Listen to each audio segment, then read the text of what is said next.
Welcome to Kenton's videos. Enjoy the video. In this video, I will show you how to make an easy beef curry.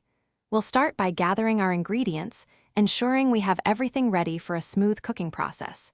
You'll need about 1.5 pounds of beef, 2 tablespoons of your favorite curry powder, and a few other staples. Preparing your beef into 1-inch cubes is key for tenderness. Then, we'll begin by heating 2 tablespoons of oil in a large pot over medium heat, setting the stage for our delicious meal. Next, we'll sear our beef cubes in the hot oil until they are beautifully browned on all sides. This step locks in the flavor and creates a wonderful texture. Once browned, remove the beef and set it aside, but don't discard those delicious drippings in the pot. Those drippings are packed with flavor.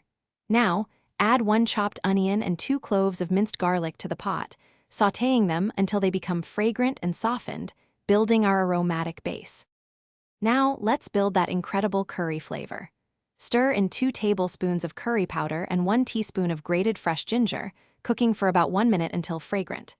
This brief cooking time helps to toast the spices, enhancing their depth. Then, pour in 1 can of creamy coconut milk and 1 cup of rich beef broth, stirring everything together until well combined.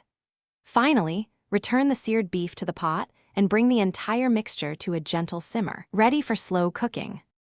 For the grand finale, reduce the heat to low, cover your pot, and let your curry gently simmer for about 1 hour or until the beef is wonderfully tender. This slow cooking allows all the flavors to meld beautifully. Just before serving, stir in 1/2 cup of frozen peas and cook for an additional 5 minutes, adding a touch of freshness and color. Garnish with some fresh cilantro, and your easy, flavorful beef curry is ready to be served with fluffy rice. Enjoy! Thanks for watching. Consider subscribing if we helped you.